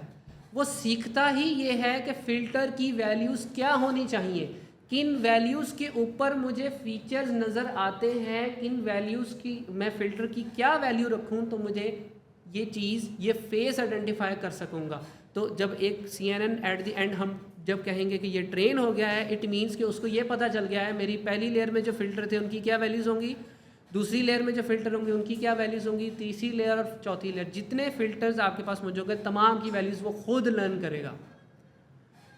ये आपको कल के लेक्चर में बताया था जी, कि बिल्कुल। लोगों ने इस पे बड़े बड़े दिन लगाए, मतलब 1-1.5 साल 2 साल लगा के। अब ज़रूरत नहीं है, केरास के आने के बाद हमें ज़रूरत नहीं। ठीक है, अब हम वहीं से कंटिन्यू करते हैं जहाँ पे हमारी ब्रेक लगी थी कि हम एक लेयर ऐड करवा रहे थे मॉडल डॉट ऐड, उसके अंदर हमने कन्वोल्यूशनल लेयर ऐड की थी। उसको हमने बताया था कि फ़िल्टर कितने चाहिए पहली लेयर में, 6 फ़िल्टर चाहिए। साइज़ क्या होगा, 3x3। पैडिंग हम क्या चाहते हैं कि सेम रहे, और एक्टिवेशन फंक्शन हमने रीलू यूज़ करना है। आपकी तमाम जितनी लेयर्स होंगी जो जिनको हम हिडन लेयर नॉर्मली एक आम अल्फाज में कह रहे होते हैं हिडन लेयर्स, उनमें रीलू यूज़ होगा। सिर्फ आपकी जो लास्ट लेयर होगी आउटपुट लेयर, वहाँ पे आप क्या यूज़ करेंगे, एक्टिवेशन सॉफ्टमैक्स। ठीक है जी। अब इनपुट शेप क्या चाहिए उसको, इनपुट शेप आप बताएंगे। इनपुट शेप में होगी इमेज की रोज़ वो कितनी है, 28। इमेज के कॉलम्स वो कितनी है, 28। और चैनल्स कितने हैं, 1। ठीक है, अब आपकी इनपुट लेयर डिफाइन हो गई। अब आगे चलते हैं, मॉडल डॉट ऐड हमने क्या कहा था, जहाँ पे कन्वोल्यूशनल लेयर अप्लाई होगी उसके फ़ौरन बाद कौन सी लेयर अप्लाई होगी, पोलिंग की लेयर अप्लाई होगी। ठीक है, अब उसमें भी हम कर रहे हैं मैक्स पुलिंग। एक क्वेश्चन कमेंट्स में मैं देख रहा था कि सर पुलिंग को कैसे पता चलेगा कि मैंने मैक्सिमम वैल्यू लेना है। हमारा जो मैक्स पुलिंग की लेयर है उसको ऑलरेडी डिफाइंड है कि तुमने मैक्सिमम वैल्यू ही पिक करनी है। ठीक है, इसकी ये एवरेज पुलिंग का भी बिल्कुल हमने इनको लास्ट लेक्चर में भी दिखाया था और मैं नोटबुक के अंदर इसका मैंने ऐड किया हुआ है, मैं आपको यहीं पे दिखा देता हूँ। देखें, हमारे पास 3 कॉन्सेप्ट्स होते हैं, मैक्स पुलिंग, एवरेज पुलिंग और सम पुलिंग। हमारी मर्जी होती है कि हमने कौन सा पिक करना है। जर्नली ज़्यादातर मैक्स पुलिंग को यूज़ किया जाता है। ठीक है, और पुलिंग का फ़ायदा क्या होता है बाय द वे, साइज़ छोटा हो जाता है, डायमेंशनैलिटी हमारी जो है वो रिड्यूस हो जाती है और हमारी जो इंपॉर्टेंट इन्फॉर्मेशन है वो लूज़ नहीं होती। ठीक है, वो भी काम की चीज़ आपके काम पास की चीज़ हमारे पास बिल्कुल जो है ना छोटी चीज़ें वो हम रिड्यूस कर देते हैं। बिल्कुल। इसके साथ आपके पास देखें model dot add max polling 2 dimension में, ठीक है, वो लेयर ली और उसका पोलिंग का साइज़ कितना रखा, 2x2। नेक्स्ट फिर आ गए model dot add convolutional 2D। ठीक है, फिल्टर्स बताए। अब फिल्टर की वैल्यू क्या हो जाएगी, लिस्ट में से मुझे देख के बताएं, 32। सॉरी, ये ना ऊपर गलत लिखी हुई, मैं इसको रिमूव कर देता हूँ ताकि ये कन्फ्यूजन आपकी ख़त्म हो जाए। एक्चुअल हमारी ये है, तो अब आपकी सेकंड वैल्यू हो गई 32। ठीक है, तो अब आपकी सेकंड कन्वोल्यूशनल लेयर के अंदर वैल्यूज नंबर ऑफ फिल्टर्स हो गए 32। साइज कर्नल जो फिल्टर है उसका कितना रहेगा, 2x2। पैडिंग हमारी सेम रहेगी। एक्टिवेशन फंक्शन हमारा रीलू रहेगा। उसके फ़ौरन बाद सेम मैक्स पुलिंग की लेयर हमने अप्लाई की। देन अगेन हमने कन्वोल्यूशनल लेयर की वैल्यू लेयर ऐड की, लेकिन उसके अंदर अब नंबर ऑफ फिल्टर्स बदल जाएंगे, वो अब 80 हो जाएंगे। देन फिर हम मैक्स पुलिंग ऐड कर रहे हैं। उसके बाद अगेन हमारी convolutional model dot add convolutional layer add की। फिल्टर्स हमारे पास लास्ट रो वाली आ जाएगी और लास्ट रो के अंदर हमारे पास वैल्यू कितनी मौजूद थी, 120। तो अब आपके पास लास्ट जो कन्वोल्यूशनल लेयर है उसमें लास्ट से मुराद है कि बिल्कुल आखिरी आउटपुट वाली लेयर नहीं, कन्वोल्यूशनल वाली जो लेयर है वो लास्ट, ठीक है। तो आपके पास 120 फ़िल्टर्स यहाँ पे हो गए, जो फ़िल्टर साइज़ है वो 2x2 हो गया, पैडिंग आपकी सेम, ईच एंड एवरीथिंग चल रही है सेम, जस्ट इनपुट के ऊपर, इनपुट लेयर पे आपको थोड़ा सा फोकस करना है। मिडल लेयर्स के अंदर आपने क्या चीज़ चेंज करनी है, आपने फ़िल्टर्स के नंबर चेंज करने हैं। और दूसरी चीज़ आप ये भी कर सकते हैं कि आप जो फ़िल्टर्स का साइज़ है वो भी चेंज करके एक्सपेरिमेंटेशन कर सकते हैं, लेकिन इसकी डेप्थ में हम नहीं जाएंगे। ये आपका काम है कि अब आप उसको एक्सपेरिमेंट करके ज़रा चेक करें कि फ़र्क क्या आता है, ठीक है जी। और अब ये देखें, मैंने 4 लेयर्स ऊपर अप्लाई कर दी, मैं इसको हाईलाइट करता हूँ, ये मेरे पास 4 लेयर्स ऐड हो गई, ठीक है, जिनमें convolutional polling, convolutional polling, convolutional फिर पोलिंग, और इस तरीके से चल रहा था। अब हमारे पास आया क्या, मॉडल डॉट ऐड फ्लैटन। क्या कर दो, पिछले जो 2 डायमेंशनल जो आपके पास मैट्रिक्स आ रहे थे, अरेज आ रही थी 2 डायमेंशनल, उनको 1D में कन्वर्ट कर दो। क्यों, अब हमने आगे यूज़ करना है एक डेंस लेयर को। डेंस लेयर ऐड हुई और उसके अंदर मैंने न्यूरॉन्स रखे 64, ठीक है। और 64 क्यों रखें, कम क्यों रखें, क्यों, हमारी डायमेंशनैलिटी ऑलरेडी बहुत रिड्यूस हो चुकी है और अब हमें इतने ज़्यादा न्यूरॉन्स की ज़रूरत नहीं है। याद है हमने ANN के अंदर जब फर्स्ट लेयर में न्यूरॉन्स रखे थे, हम कहाँ से स्टार्ट हुए थे, आई थिंक 400 या 700 से स्टार्ट हुए थे, ठीक है। नहीं, वो तो हमारा फर्स्ट इनपुट थी और उसके साथ ही हमारी, ठीक है, बिल्कुल ठीक है, हमारे पास इनपुट लेयर 784 थी, फिर हम 400 पे गए थे और हमारे पास न्यूरॉन्स बहुत ज़्यादा थे। अब हमारे पास न्यूरॉन्स हो गए जस्ट 64। फर्स्ट हमारी FCN आ गई, फुली कनेक्टेड जो न्यूरल नेटवर्क वाली लेयर है। एक आपका रैंडम गेस होता है, आप इसके ऊपर कैलकुलेशन भी कर सकते हैं, लेकिन यूजुअली इसकी ज़रूरत नहीं होती है। आप आइडिया के तौर पे कि इतने न्यूरॉन्स इनफ होंगे प्रोसेस करने के लिए उसको। ये काम के साथ साथ आपको ये समझ आएगा कि, और ये मोस्टली एक्सपीरियंस बेस्ड होता है बिल्कुल कि आपने पहली लेयर किस तरह की लेनी है। बिल्कुल, जिस तरीके से एक प्रोफेशनल शेफ़ जो है वो बिना देखे थोड़ा सा मसाला लेता है और वो डाल देता है और उसकी क्वांटिटी उसको खुद आइडिया होता है कि मैंने कितनी डाली है, और जो एक बिगिनर होता है वो बिल्कुल एक स्पून की मेजरमेंट के हिसाब से उस चीज़ को डाल रहा होता है और वो फिर भी ठीक नहीं हो रही होती ठीक है। तो विद एक्सपीरियंस ये चीज़ें आप लोग सीखेंगे। लेकिन इसमें आप ट्राई ले सकते हैं, खाना बुरा बन भी जाए तो कोई मसला नहीं। जी, ट्राई करने में तो सर कोई आपने ही खाना है, किसी ने नहीं खाना हो। ओके, अब हमारा क्या काम है, कन्वोल्यूशनल लेयर्स हो गई, फ्लैटन कर दिया, एक FCN आ गई, एक, ठीक है, न्यूरॉन्स वाली लेयर आ गई। अब आपने एक आउटपुट लेयर डिफाइन करनी है, मॉडल डॉट ऐड डेंस ही उसका नाम होगा। अब उसके अंदर न्यूरॉन्स कितने होंगे, लास्ट लेयर में जितनी आपकी नंबर ऑफ क्लासेस हैं, और एक्टिवेशन फंक्शन कौन सा होगा, सॉफ्टमैक्स, ओके। और इसके बाद क्या करेंगे, हम इन तमाम लेयर्स को कनेक्ट करने के लिए कंपाइल कर देंगे। कंपाइलेशन के वक्त हमें कुछ चीज़ें बतानी पड़ती हैं। वो कम चीज़ें क्या बतानी पड़ती हैं, हमें एक लॉस फंक्शन बताना पड़ता है।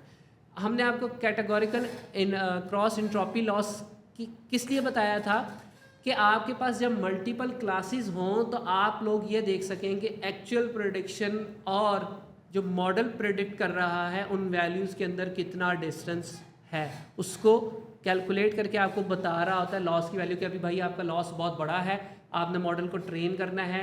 एट द एंड जब मॉडल ट्रेनिंग होती है और अच्छी ट्रेनिंग होती है तो आपका लॉस करीब किसके करीब जाता जाएगा, 0 के, और आपकी जो एक्यूरेसी है वो किसके नियर जाती जाएगी, 100 के, ठीक है। और आपको साथ ऑप्टिमाइज़र बताना होता है, तो हमने आपको ग्रेडियंट डिसेंट वाला कॉन्सेप्ट दिया था, तो उसकी एक टाइप हमने आपको बताई थी स्टोचैस्टिक ग्रेडियंट डिसेंट, हमने यहाँ पे वो मेंशन कर दिया। और मैट्रिक्स एक्यूरेसी हम यूज़ करेंगे मॉडल को एवेल्यूएट करने के लिए। तो इसको एग्जीक्यूट कर देते हैं ताकि हमारी जो लेयर्स हैं, okay, filter is not defined, okay, मैंने ऊपर वाला सेल एग्जीक्यूट नहीं किया था, ये मैं सेल एग्जीक्यूट कर देता हूँ ताकि हमारे फ़िल्टर्स डिफाइन हो जाएँ। और अब हमारा ये वाला सेल एग्जीक्यूट होगा और मॉडल हमारा जो है वो कंपाइल हो गया, ठीक है। ये मैंने 7 इमेजेस ऐड की हुई हैं कि कन्वोल्यूशनल लेयर क्या कर रही होती है, आपके पास एक इमेज पे इस तरीके से मूव कर रही होती है, ट्रेवर्स कर रही होती है और उसकी एक आउटपुट आ रही होती है। उसके साथ पोलिंग लेयर क्या कर रही होती है, मैक्सिमम वैल्यूज़ ले रही होती है। साथ मैंने टाइप्स भी उसकी दे दी हैं ताकि आप लोग इसको जब देखें तो आपको पता चल जाए। यहाँ पे आ गए, यहाँ पे आके वो तमाम चीज़ें जो अभी तक हमने की हैं उसकी एक समरी आपके पास आ गई है कि इमेज है, इमेज पे कन्वोल्यूशनल लेयर है, पोलिंग लेयर है, कन्वोल्यूशनल लेयर है, पोलिंग लेयर। अब आपकी मर्जी है आपने ये कितनी दफ़ा ऐड करनी है। उसके बाद आप फ्लैटन करके क्या देते हैं, एक FCN, और वहाँ से आप आउटपुट ले लेते हैं। ठीक है, तो ये इन शॉर्ट जितना हमने काम किया है उसकी समरी है। यहाँ पे आगे चलने से पहले हम ज़रा कोई फीडबैक हम ले लें ताकि फिर हम आगे मूव करें। देखें जी, क्वेश्चन ये आया है कि सर आपने ये किस तरह आइडेंटिफाई किया कि फ़िल्टर 6, 32, 80 और 120, और इसके साथ मुझे एक और क्वेश्चन याद आ गया कि सर हमने ANN के अंदर तो पहले न्यूरॉन्स ज़्यादा रखे थे और फिर हम कम करते गए थे, यहाँ पे हम उल्टा क्यों कर रहे हैं। देखें यहाँ पे हमारे पास फ़िल्टर्स की जो तादाद है ना वो स्टार्ट में कम है क्योंकि हमने बेसिक से फ़ीचर्स, बिल्कुल बेसिक से फ़ीचर्स लेने होते हैं। जैसे जैसे हम आगे बढ़ते जाते हैं हमारे पास जो हमने आपको प्ले ग्राउंड में भी दिखाया था कि फीचर्स नेक्स्ट लेयर्स में जाके कॉम्प्लेक्स फीचर्स एक्सट्रैक्शन होना शुरू हो जाती है, कर्व लाइंस आना शुरू हो जाती हैं बजाय कि स्ट्रेट लाइंस हों। तो वहाँ पे आपको नंबर ऑफ़ फ़िल्टर्स ज़्यादा चाहिए होते हैं in case of convolutional neural network. ANN के अंदर आप लार्ज नंबर ऑफ़ न्यूरॉन से स्टार्ट करते हैं और लेस की तरफ जाते हैं, इसमें आप लेस से स्टार्ट करते हैं, हाई की तरफ मूव करते हैं। ठीक है, और ये जो हमारा फ़िल्टर्स वाला है ये आपका जिसे कहते हैं ना कि मैंने आपको बताया कि ये विद जो एक्सपीरियंस आपको ये चीज़ पता चलेगी कि आपने अगर यहाँ पे मेरी इमेज साइज़ थोड़ा बड़ा होता तो मैं 6 के बजाय थोड़ी और बड़ी वैल्यू से स्टार्ट करता ताकि उसकी परफॉर्मेंस बेटर हो। ये वैल्यूज़ आप चेंज करके एक्सपेरिमेंटेशन कर सकते हैं कि आपके रिजल्ट्स किस तरह के आते हैं। ये ज़रूरी नहीं है कि बेस 2 में आपने रखना है। क्वेश्चन आया हुआ है कि बेस 2 में रखनी है आपने। अगेन ये वही फ़िल्टर साइज़ है जो हम आपको लास्ट लेक्चर में समझा रहे थे। फ़िल्टर साइज़ जो है इट कैन बी एनीथिंग, ठीक है, लेकिन अपनी विंडो के अंदर रहते हुए, ठीक है। ऐसा नहीं है कि 28 बाई 28 की इमेज है तो आप उसको उससे बड़ा फ़िल्टर दे दें, ठीक है। तो अपने उसके अंदर आपको रहते हुए ना स्मॉल वैल्यू से शुरू करें, और ज़ाहिर सी बात है जैसे बताया हारिस ने कि आपने सिंपल उससे काम शुरू करना है क्योंकि CNN डिज़ाइंड ही इस तरह है कि वो सिंपल लेयर से चलेगा और कम्प्लेक्स होता जाएगा। तो इसलिए पहला फ़िल्टर हमेशा छोटा रखें और जाते जाएँ कम्प्लेक्स की तरफ। जी ओके, अब ये मॉडल डॉट समरी हमें कुछ चीज़ें बताती थी, वो ये कि हमारे पास कितनी लेयर्स हैं, हर लेयर के अंदर पैरामीटर्स कितने। पैरामीटर्स क्या होते हैं, ठीक है। अच्छा, इसके साथ एक क्वेश्चन भी आया हुआ है कि सर डॉक्टर शराज ने तो ये बताया था कि कन्वोल्यूशन में फ्लैटन नहीं करते। बिल्कुल ठीक उन्होंने बताया था। देखें, उन्होंने ये बताया था कि इनपुट देते हुए इमेज को फ्लैटन नहीं करना, इनपुट देते हुए फ्लैटन नहीं करना, इनपुट के वक्त पूरी इमेज जाएगी। फ्लैटन आपने कब करना है, कन्वोल्यूशन लेयर्स के बाद, ठीक है। इमेज को फ्लैटन आपने इनपुट करते वक्त नहीं करना बस। देखिए इसका ये जो सर शिराज ने बताया था वो ठीक बताया था उन्होंने। कॉन्वोल्यूशन का जो प्रोसेस है ना उसको आपने आउटपुट के साथ मिक्स नहीं करना। कॉन्वोल्यूशन का जो प्रोसेस उन्होंने बताया था वो हमारी वो पहली लेयर है, उसको अगर आप फ्लैटन के साथ मिक्स कर देंगे तो ये कुछ और ही फिर आपको समझ आएगा। आउटपुट आपका आपने फ्लैटन, जब आपने वेक्टर को फ्लैटन करना है वो आपका आखिरी काम है। तो कॉन्वोल्यूशन का प्रोसेस और चीज़ है और फ्लैटन उस एक अलग चीज़ है जिसको आप डिस्कस कर रहे हैं। तो फ्लैटन आप कॉन्वोल्यूशन में नहीं कर रहे, ये ठीक बताया था उन्होंने। बिल्कुल। और जब समरी हम मॉडल की लेते हैं तो आपके पास नंबर ऑफ़ पैरामीटर्स आते हैं, वो वैल्यूज़, वो वेट्स जो एक मॉडल ने ड्यूरिंग ट्रेनिंग उनको लर्न करना होता है, उनके ऊपर प्रोसेस करना होता है। तो यहाँ पे हमारे पास देखें फर्स्ट लेयर के अंदर पैरामीटर्स आ रहे हैं 60, देन आ रहे हैं 80, देन आ रहे हैं 10,000, देन आ रहे हैं 38,000, और इसी तरीके से टोटल हमारे पास जो पैरामीटर्स हैं वो 58,000 आ रहे हैं, ठीक है।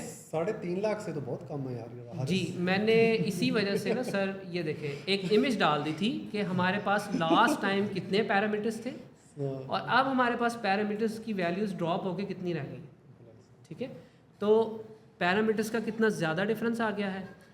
इसके साथ अब थोड़ा सा आपने जिसे कहते हैं ना कि ध्यान से चीज़ों को सुनना है कि हो क्या रहा है, पैरामीटर कैलकुलेट कैसा हो रहा है। मैं एक लेयर में आपको बताता हूँ, एक लेयर के बारे में बताता हूँ। देखिए, आपने पहले जो फ़िल्टर लगाया था उसकी हाइट लेनी है और फ़िल्टर की विड्थ लेनी है। फ़िल्टर आपने फर्स्ट लेयर में 3x3 का यूज़ किया था, तो 3 × 3, देन इनपुट चैनल आपका कितना था 1, उसमें आपने ऐड करना है, ठीक है।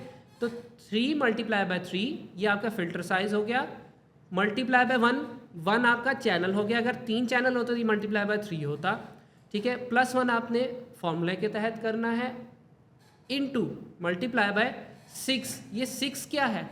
ये 6 नंबर ऑफ फिल्टर्स हैं जो उस लेयर में थे। तो आपके पास जो पैरामीटर्स आ गए वो कितने आ गए? 60। ये जो +1 है ये एक्चुअली बायस है, बिल्कुल, ठीक है ना, +b जो करते हैं, तो जितने कॉन्वोल्यूशन न्यूरॉन्स होंगे उतनी बायस वैल्यू हम ऐड करेंगे, ठीक है। इसी तरीके से सेकंड है, सेकंड लेयर के अंदर मैं आप लोगों को अगर दिखा दूं क्विकली, तो हमारे पास जो फ़िल्टर साइज़ था ना वो मैंने रखा था 2/2। ये देख लें जी, 2/2। तो उस 2/2 के हिसाब से अगर हम कैलकुलेशन करें तो फ़िल्टर साइज़ हो गया 2/2। और अब आपने अगली लेयर के अंदर क्या देना है? लास्ट लेयर के नंबर ऑफ फिल्टर्स वो कितने थे? 6 + 1 मल्टीप्लाई बाय इस लेयर के नंबर ऑफ फिल्टर्स कितने हैं? 32। तो अब जब आप इसको मल्टीप्लाई करेंगे तो आ जाएगा 800। तो यहाँ मॉडल समरी में भी आपको यही नज़र आ रहा है कि पहली लेयर में 60 आ रहे हैं, देन आपके पास सेकंड लेयर में 800 आ रहे हैं। तो थर्ड लेयर अब आप लोगों का काम है कि आप कैलकुलेट करेंगे और इसके अंदर आपने ये इससे प्रीवियस लेयर के जो नंबर ऑफ़ फिल्टर्स हैं वो ध्यान से देने के वो मैंने कितने दिए थे। तो अब हमारे पैरामीटर्स भी हमें पता चल गए, हर चीज़ हमने कर ली। अब एक चीज़ रह गई है कि हमने मॉडल को क्या करना है? ट्रेन करना है। और ट्रेन करने के लिए हमारे पास एक प्यारा सा फंक्शन जो है फिट वाला, model.fit, उसके अंदर आप अपना जो ट्रेनिंग डेटा है एक्स ट्रेन और अपना टारगेट वेरिएबल वाई ट्रेन, साथ आप वैलिडेशन स्प्लिट बता दें कि 0.2 रखनी है, 0.3 रखनी है, और इपॉक्स आपने कितनी रखनी है? 15 इपॉक्स के लिए ट्रेनिंग करनी है। बैच साइज़ आपने कितना रखना है? 64 रखना है, 100 रखना है, 200 रखना है। यहाँ पे मैं एक चीज़ बता दूँ कि इमेजेस के साथ जब आप डील कर रहे होते हैं तो अच्छी अप्रोच ये कंसिडर की जाती है कि आप जो बैच साइज़ है वो 2 की पावर्स में रखें, कि 16 रख लें, 32 रख लें, 64 रख लें, 128 रख लें, 256 रख लें, 512 रख लें, ठीक है, इस तरीके से। तो बैच साइज़ इमेजेस के केस में उसको इस तरह से रखा जाता है, लेकिन आप दूसरा भी रख सकते हैं। अभी क्योंकि मॉडल्स इतने कॉम्प्लेक्स नहीं है, डाटा इतना बड़ा नहीं है, तो इतना ज़्यादा आपको इशू इस साइड से फेस करना नहीं पड़ेगा। ठीक है जी, अब हमारे मॉडल की ट्रेनिंग स्टार्ट हो गई है और इस ट्रेनिंग के अंदर हमारी फ़र्स्ट इपॉक चल रही है और उसके साथ साथ हमें उसकी सारी जो डिटेल्स हैं वो साथ शो होना स्टार्ट हो जाएंगी कि हमारे पास टोटल बैजेस थे 750। उन 750 को वो बारी बारी मॉडल को दे रहा है और हमारी जो ट्रेनिंग है वो स्टार्ट हो चुकी है। देखें, हमारी एक्यूरेसी स्टार्ट हुई थी 15% से और सेकेंड ही इपॉक में हम चले गए 68% पे, थर्ड इपॉक के हम 90% पे पहुंच चुके हैं। तो अब आप खुद ये देखें, खुद अंदाज़ा लगाएं कि आपने जो अप्रोच यूज़ की फीचर एक्सट्रैक्शन की, और वो किस तरह कर रहे थे? कन्वोल्यूशनल और पूलिंग लेयर आपको हेल्प कर रही थी। कन्वोल्यूशनल लेयर फीचर एक्सट्रैक्ट करती थी, पूलिंग लेयर उसका डायमेंशन कम करती थी और इन्फॉर्मेशन को रिटेन रखते हुए, इन्फॉर्मेशन को साथ रखते हुए डायमेंशन कम कर दिया और आगे करते करते फीचर्स निकाल के हम FCN को देते हैं और हमें रिज़ल्ट मिल रहा है। और वो कितनी जल्दी ट्रेनिंग उसकी जो एक्यूरेसी है वो इम्प्रूव हो रही है, मॉडल जो है वो लर्न कर रहा है। अब हमारे पास 15 इपॉक्स के लिए ट्रेनिंग हो रही है और 15th इपॉक हमारी कंप्लीट हो चुकी है और हमारी एक्यूरेसी देखें 98% पे चली गई। ठीक है, इसके साथ मैंने ना मैं अगर आपको इस नोटबुक के बाद दिखाऊंगा कि हमने जो ANN ट्रेन किया था सेम 15 इपॉक्स के लिए, उसकी हमारी एक्यूरेसी 93% आई थी। मीनवाइल जब सर आपको ये चीज़ बता रहे थे तो मैंने एक काम किया है, वो ये है कि मैंने मॉडल की टेस्टिंग की है। मैंने उसको टेस्ट डाटा में से कुछ वैल्यूज़, कुछ इमेजेस दी और उसके ऊपर उससे मैंने प्रेडिक्शन करवाई और उसके ऊपर जो उसकी एक्यूरेसी आई है वो आई है 96, ऑलमोस्ट 97% के करीब है। तो जो कि कंपेरेबल है कि हमारी 98% एक्यूरेसी ट्रेनिंग पे आ रही है और टेस्टिंग पे हमारी एक्यूरेसी इतनी आ रही है, तो हम हमारा मॉडल जो है वो ठीक ट्रेन हुआ है। अब मैं क्या करता हूँ कि हमारे डेटा सेट में से रैंडम कुछ सैंपल्स ले रहे हैं, 20 सैंपल्स ले रहे हैं और उनको मॉडल को बारी बारी देंगे 20 इमेजेस को और उससे पूछेंगे कि ये डिजिट कौन सा है और वो हमें आउटपुट के तौर पे क्या बताएगा कि ये डिजिट कौन सा है। अब आप ये देखें कि इसने प्रेडिक्शन तो कर दी है हमें, ठीक है, अगर मैं इसको मज़ीद आप लोगों के लिए क्लोज़ कर सकूं, आई होप कि आप लोगों को ये इमेजेस क्लियर नज़र आ रही होंगी। मैं इसको थोड़ा अबव कर देता हूँ। तो उसने जो प्रेडिक्शन है वो बिल्कुल ठीक ही है। और लास्ट टाइम अगर आपको याद हो कि हमारा जो ANN था ना, वो इस 5 के ऊपर जाके उस बेचारे की बस हो जाती थी, वो हमेशा इसको 6 कह रहा होता था। तो CNN ने इसको आइडेंटिफाई कर लिया कि ये भाई 5 ही है, और इसके अलावा हमारी कोई इसके अंदर मिस्टेक भी नहीं आई। इसका एक और थोड़ा सा हम चेंजिंग करते हैं और मैं आपको दिखाता हूँ कि मैं अब फर्स्ट 20 के बजाय मैं यहाँ पे 20 से लेकर 40 और 20 एंड 40 मैंने सिर्फ जो इमेजेस के सैम्पल्स हैं वो चेंज किए हैं।